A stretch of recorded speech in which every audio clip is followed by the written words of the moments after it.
Well, here's a question for you. See these gates here, the main gates for my house?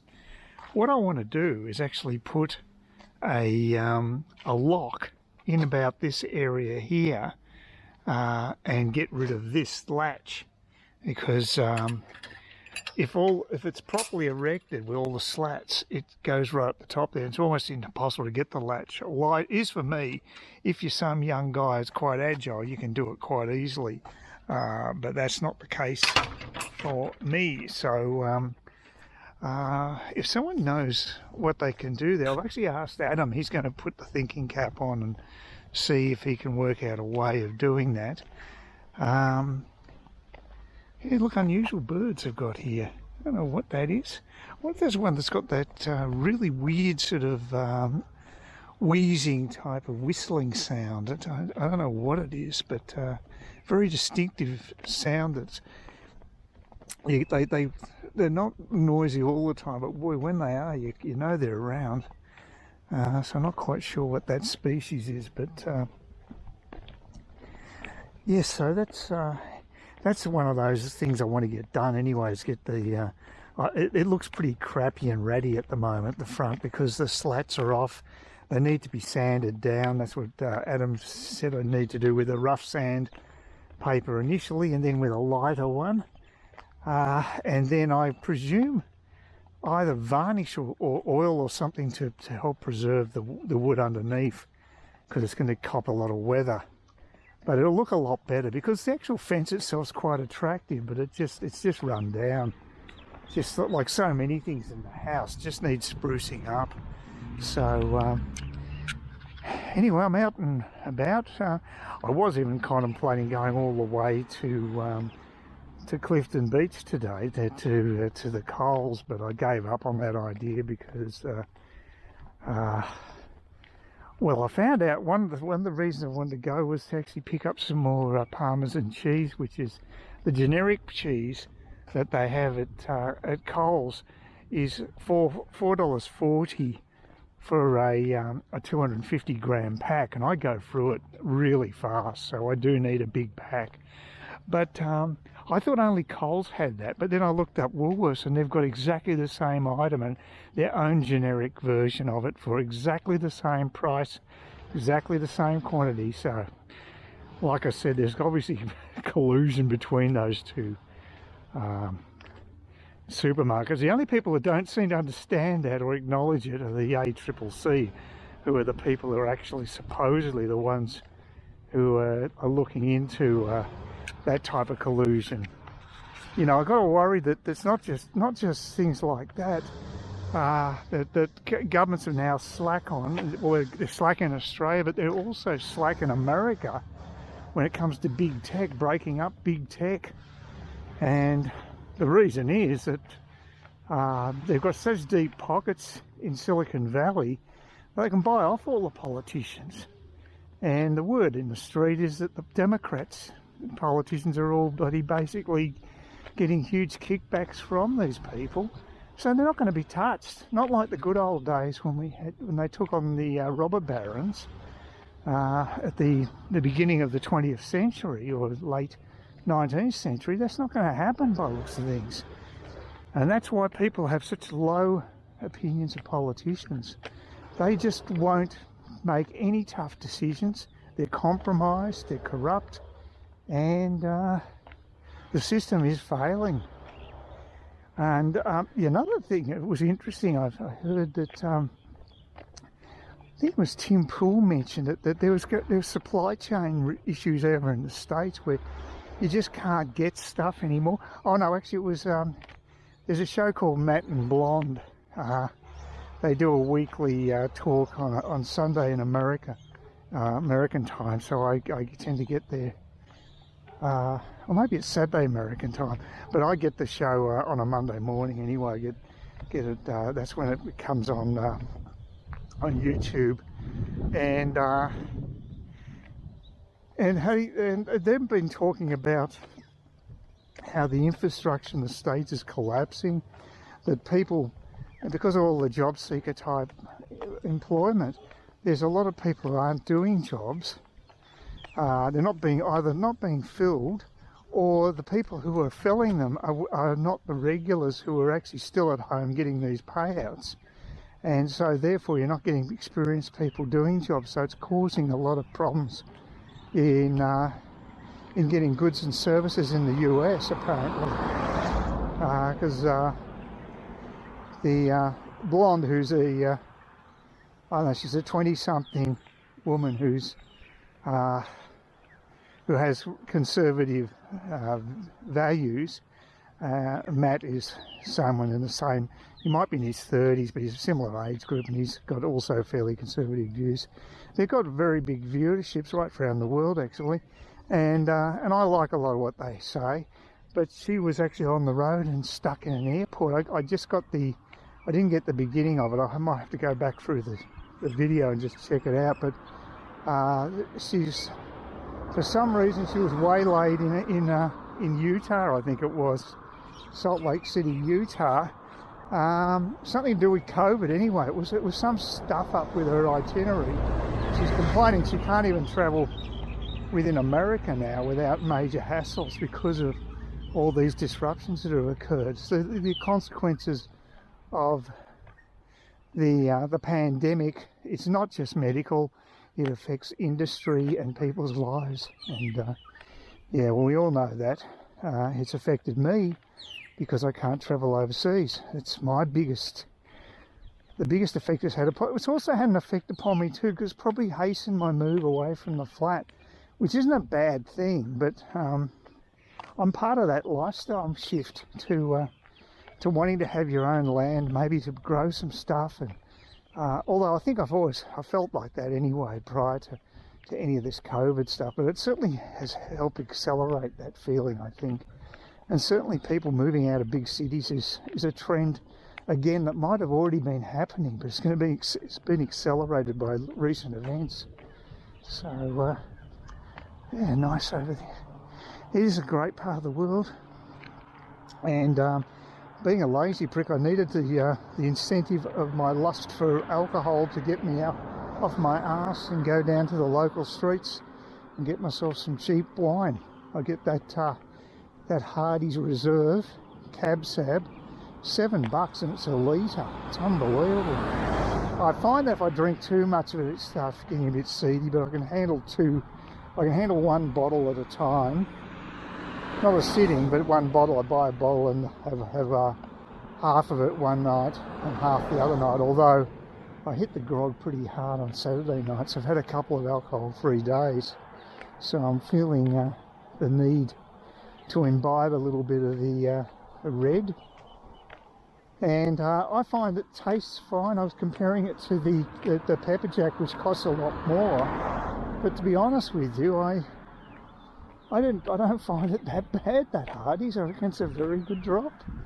And if I can enjoy it, and I'm only paying a third of the price of the other one, and getting a bigger quantity because it's a litre bottle, well, unless it's actually rotting my guts, literally rotting my guts, it seems like a decent deal. I mean, I feel sorry for people who are audiophiles because they're so obsessed with getting the right sound. They will spend tens of thousands of dollars on equipment, and which I would deem unnecessary. For me, it's not necessary. I don't need it.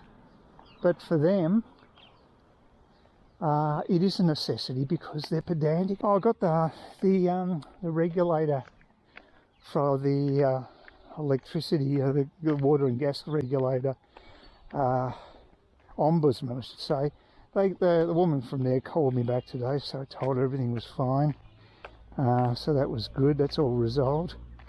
I also did some research on home brewing, and I want to get this home brewing kit, but I was thinking of picking it up, but I don't think there's anywhere I can pick it up from. I sent a message to the home brewer online asking them if I can pick up the kit, which may be impractical for me anyway, so I may have a car.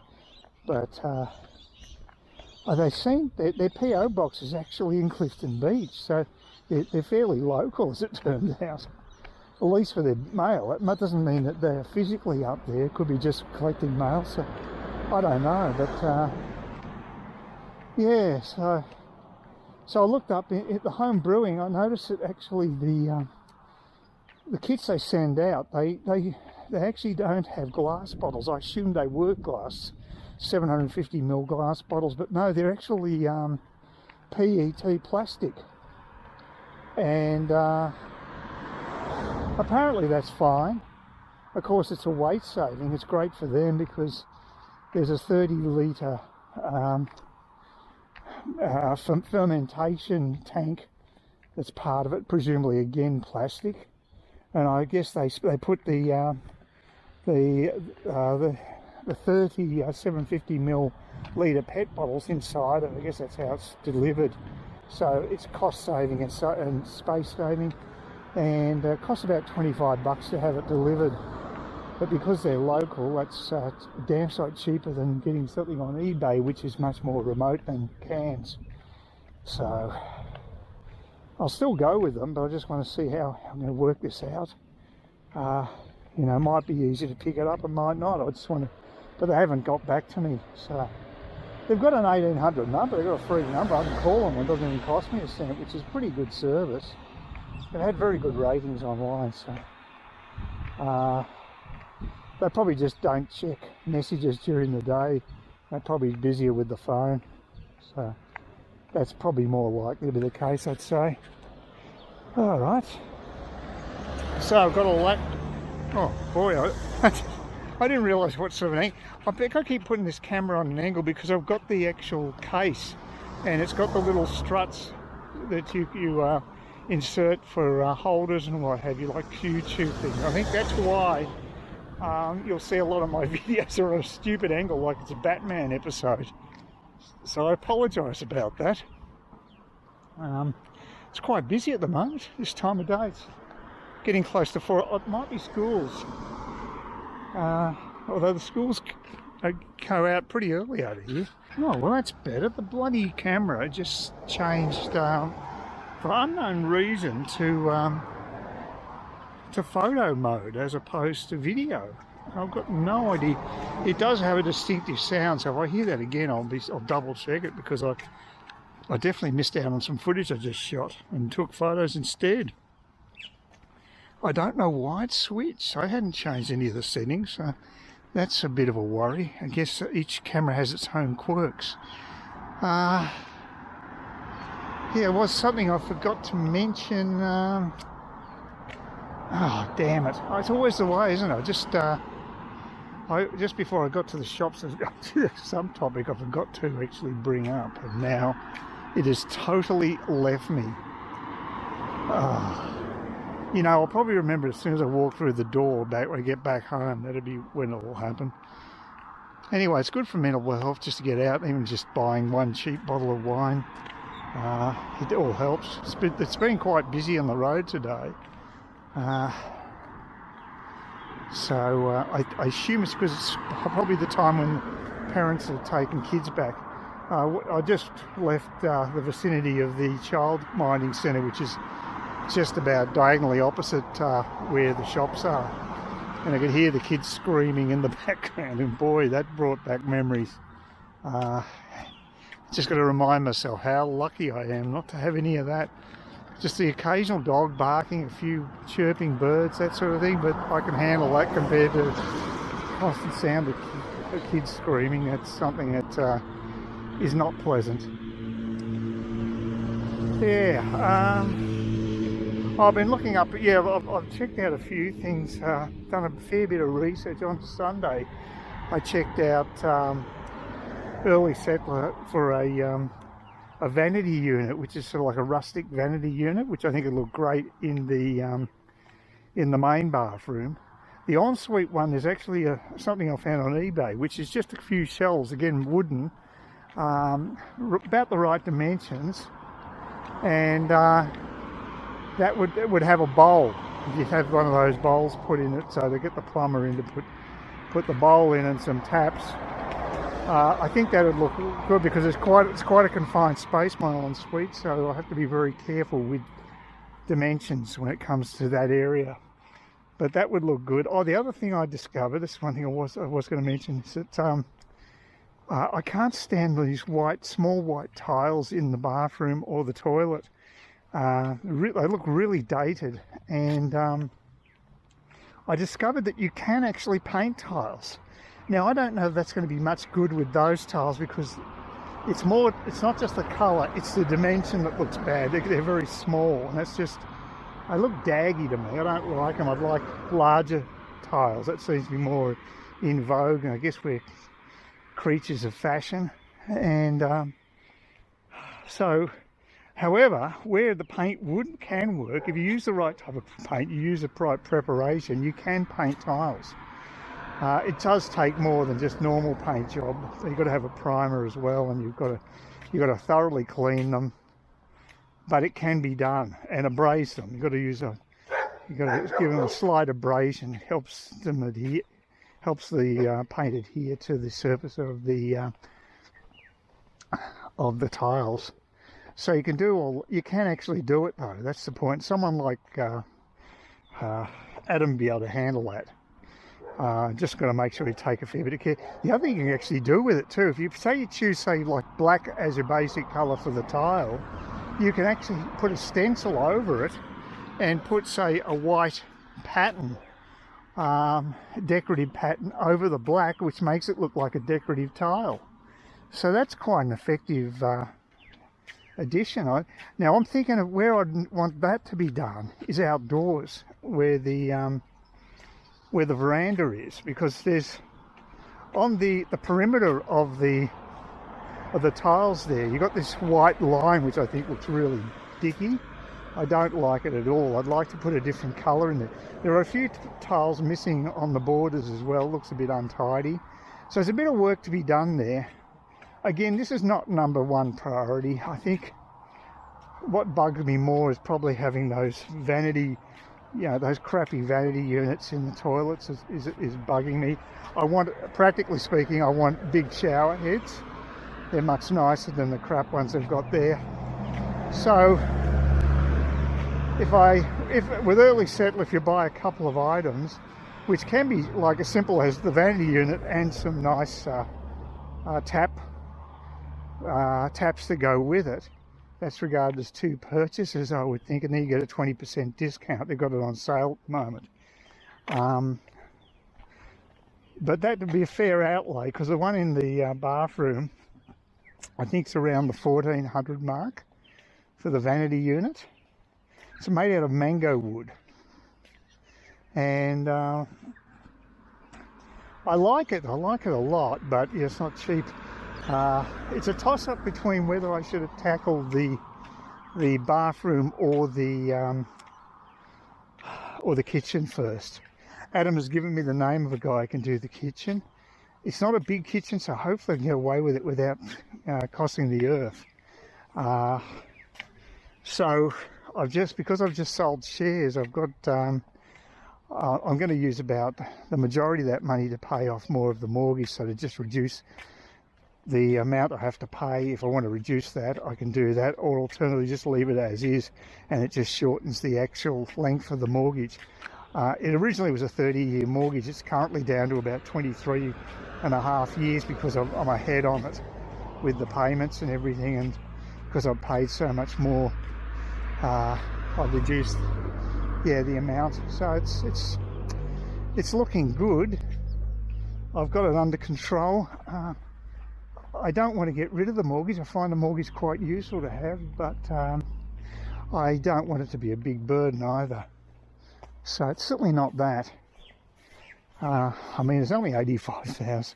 I think with the added costs onto it as well, I think at one stage about 86 and a half. So it's a tiny mortgage by modern standards. But I'm conservative when it comes to finances. Please consider subscribing to my channel if you think there's anything there of use to you, or entertainment or whatever, and either do that or give me a thumbs up, or if you're feeling really energetic, do both. That'd be great.